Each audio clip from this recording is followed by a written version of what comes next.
So yan guys, for today's video na naman tayo is for today's video, update po natin yung ating mga kahayupan dito. Ayan, ating mga manok at saka baboy. Yan, update po natin ngayon sila kung kumusta yung ating mga baboy dyan at saka yung ating mga manok. Ayan, maraming salamat po talaga sa lahat mga sumuporta po sa akin. At yan, nagsusulo vlog na tayo, iba't ibang content na yung ating na-upload dito sa ating YouTube channel. Hindi lang pagcha-charity, kundi pagpa-farming dito sa ating bahay. Ayan. So, tingnan po natin yung mga manok natin at saka papainumin natin ng paracetamol. Ay, joke lang po. Amtil po ito. Ito po ay gamot para sa sipon ng manok. Kasi may isa akong manok dito na may sipon. So, tara, painumin natin. Let's go.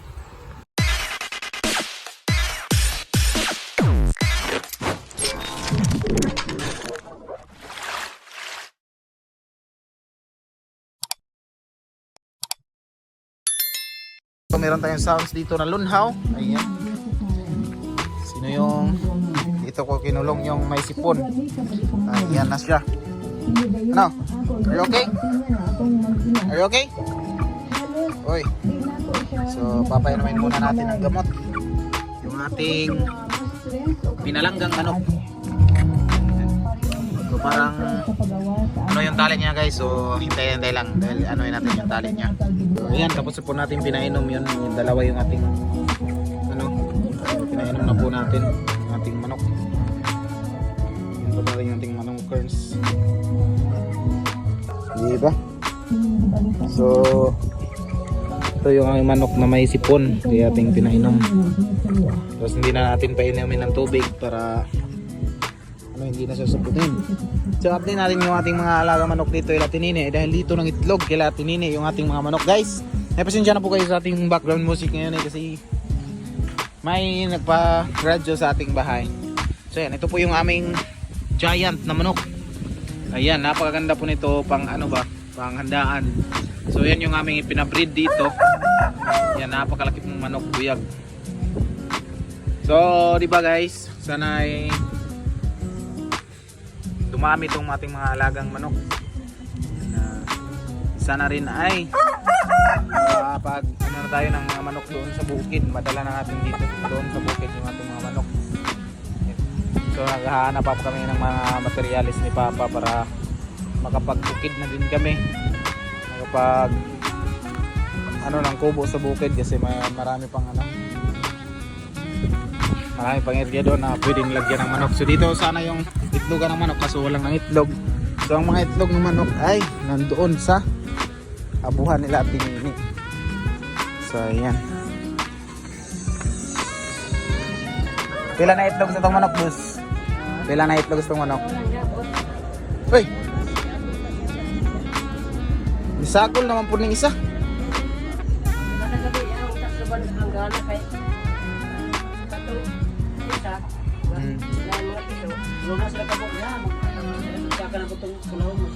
Tulo na no? Tatlo na silang itlog dito guys. So ito yung galing Butuan. Eh bahin tani boss, ug manguan boss, mamiso. Tagan-taga kaya po nani. Oh, kaluyan. Oh, atal na. Bisaya ra mangud ni. So yan guys, ito. Oh. Tulo na ni sila ng itlog dire, tulo. Lalo gani po ay hawak lang isa dito. Magsagol-sagol mo sila no. Pero pag maglumlum na guro, ang sir ilahi no, bay ano lang. Kuan, anang kalagaling sagol-sagol di. Guys, no, yung itlog na isa gusto niya ilagay doon sa kabilang pugad. Ayun, maliliit yung ano. Kasi iba din tong itlog dito eh. Iba din diyan sa kabila. Tatlo na silang itlog dito. Sana ay dumami yung ating alagang manok. Ayan. Tapos na natin surveyin yung ating manok eh. Tatlo na pala silang nangiitlog doon. So ayan, punta na naman tayo dito sa ating baboy. Ayan. Update natin yung ating baboy. Ating baboy na galing sa ating mga bababa. Ito na sponsor. So tingnan nyo guys kung anong kaibahan nung una at ngayon. Tingnan nyo. Diba? Hindi na masyadong ano sa cellphone. Diba guys, pwede na talaga siyang litson, pero pang inahing baboy po natin to guys. Yan, paliguan natin sila parang ano na sila ngayon, iniinitan. Ayan. Yung isa, anong tingin nyo guys sa isa guys? Lumaki o lumiit? Ayan. Palagi natin silang liguan para ano dek, ligo sa dek. So ayan, ano kaya ang pwedeng ipangalan natin dito guys? Ating mga alaga, no? Ayan guys, request tayo ng pangalan sa ating mga alaga. Ayan, galing po to kay Mami Anonymous. Sa lahat-lahat ng ating mga sponsor, shout out. Ayan. Ito na po yung baboy. Malapit na po siyang mag-asawa. Nangihi na. Ayan, sana ay madali lang siyang masawa para magkaanak na itong ating inahing baboy. Napaka-excited ko ng mga anak to ba. Siguro mga anak si Bibi, mga anak rin to. August.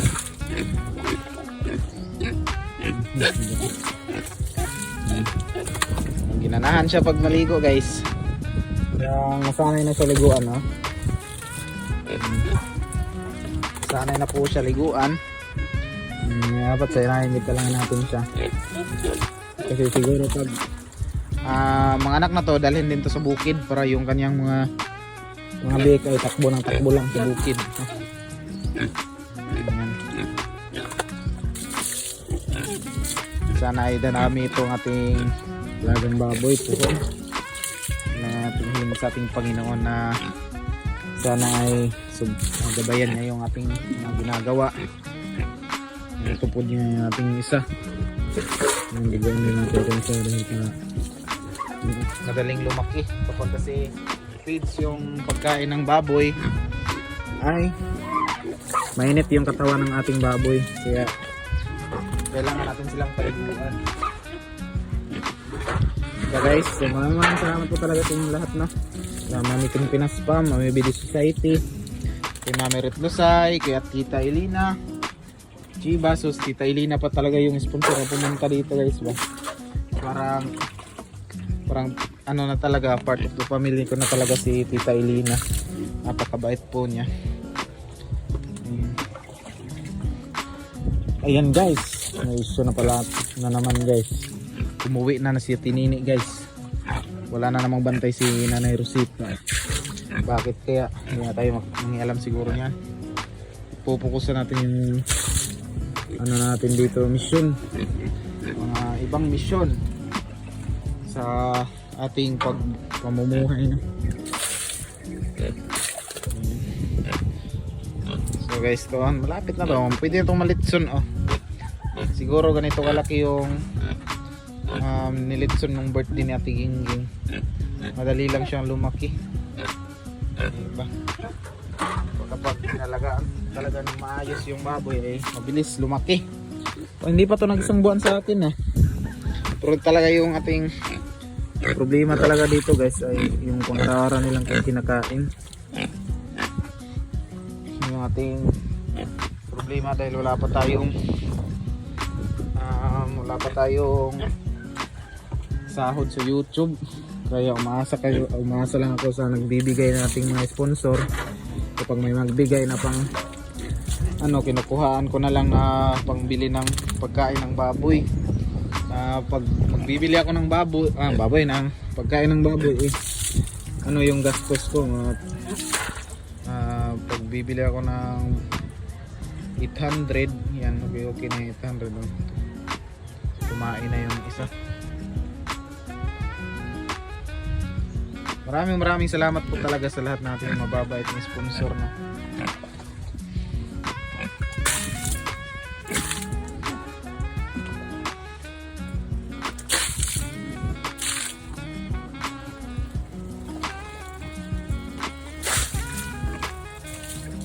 Problema talaga natin dito yung mag-igib-igib ng tubig kasi malayo ang pag-igigiban natin.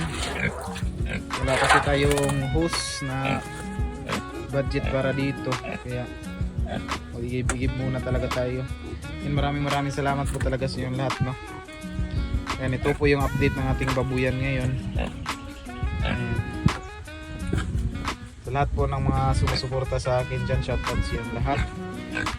At sana mag-comment kayo para ma-shoutout ko kayo sa ating mga panibagong video. Lahat ng ating supporters dyan. Yan, napakabait ni napakabait po nito. Ano kaya ang pwedeng ipangalan? Please comment down below para ano natin yung ipapangalan natin sa ating baboy. Yan, napakabait ng ating nahing baboy. Ayan, ngayong mga sawa tayo guys, bibili kayo ng baboy na pang pang itson siguro kung meron tayong maipon na pera.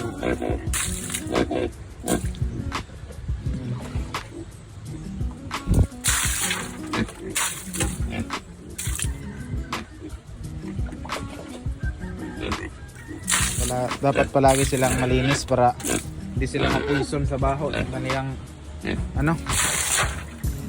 kanilang dumi. Kailangan talagang para palagi malinis yung kanilang bahay. Kailangan po natin ng kahoy para masungkit yung mga kinain nilang ng kahoy.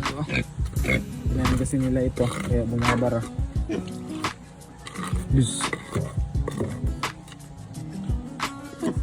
Bumabara sa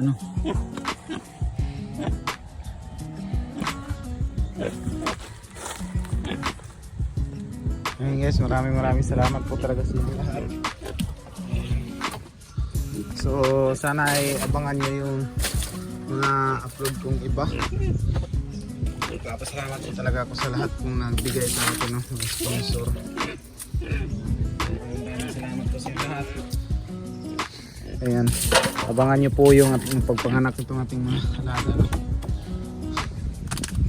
Grabe, yung malaking blessings talaga dito para sa akin. Susunod pag manganak na yan, meron na tayong pagkukunan sa ating mga gastusin. Pag may emergency, meron tayong makukuha. Yun talaga yung importante sa lahat. Yan, thank you very much po talaga sa inyong lahat. Sana pagpalain kayo ng Diyos, ng Panginoon. Siya na po yung mabawi sa inyong mga kabalita na binigay sa iba't ibang mga tao, sa inyong mga tinulungan. Yan, thank you so much po sa inyong lahat. Ito po yung panibagong update. So abangan nyo po guys, baka ma-vlog ko sila tinini kung bakit sila umuwi na naman. Iniwan naman nila si Nanay Rosita. Siguro may problema sa kanilang pamilya. Kasi nag-usap kami ni Atinini kanina na daw siya, okay lang daw si Nanay, na intindihan niya si Nanay kung ano kamalita si Nanay. Kaso nagka-problema siya sa kanyang asawa. Dahil hindi na kasi siya natutulog sa kanilang bahay, siguro nagka-problema sila sa kanilang pamumuhay dahil basta mag-asawa na hindi na nagsasama. Kaya siguro yun yung dahilan kung bakit sa Tinini umuwi. Dahil ayaw din siguro na Tinini ng gulo, kaya umuwi na siya. Hindi siya nagpatinag sa kay Nanay Rosita yung mga sinasahod siguro, pinabayaan na niya. Pero sayang naman yung sahod, malaki naman siguro yung sinasahod nila doon.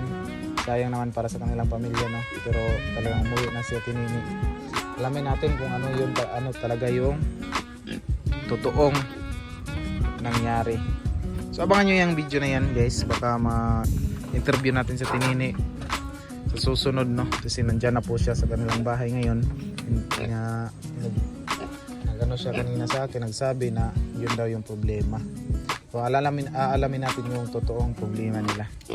So marites na naman tayo dito, di ba? So ayan, maraming salamat po sa inyong lahat. Ayan, abangan nyo po yung ating mga update dito sa ating baboy. Napakadami ko na pong po sa lahat ng sponsor. Maraming salamat po talaga sa inyong lahat. Malaking utang na loob ko na po sa inyo ito. Nakikita nyo naman ito, paggawa namin ni Papa dito. Yung mga kahoy ay sarili po naming pinanguha ni Papa. Pero yung simento, buhangin, yung mga pako ay galing din po sa sponsor. At ito po yung nipa ay galing din po to sa sponsor. Ayan, kung wala talaga yung sponsor, wala talaga. Ayan. Sa totoo lang po. Yan po, hindi ko po yan inaano. Sa totoo lang po talaga yun. Kung walang sponsor, wala talagang ganito sa akin ngayon. Walang tindahan, walang ref, walang motor, walang baboy. Yan. Kung walang sponsor, no. Kaya malaking utang na loob ko po sa mga nag-donate sa akin na sponsor. No? Thank you so much po sa inyong lahat. Ayan. Ingat po kayo palagi. Sana ay patuloy yung pagtitiwala nyo sa akin at sa pagsusuporta nyo sa aking mga vlog. Maraming salamat po talaga sa mga viewers dyan, mga sponsor, mga supporters, mga commentors. Thank you so much po. Ayan.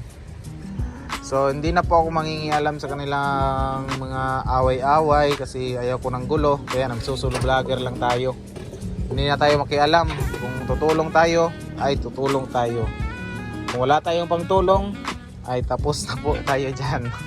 Kasi umasa lang tayo sa sponsor kagaya ni Kuya Danny. Kung walang binibigay talaga si Kuya Danny na pang ayuda, wala tayong mga content guys.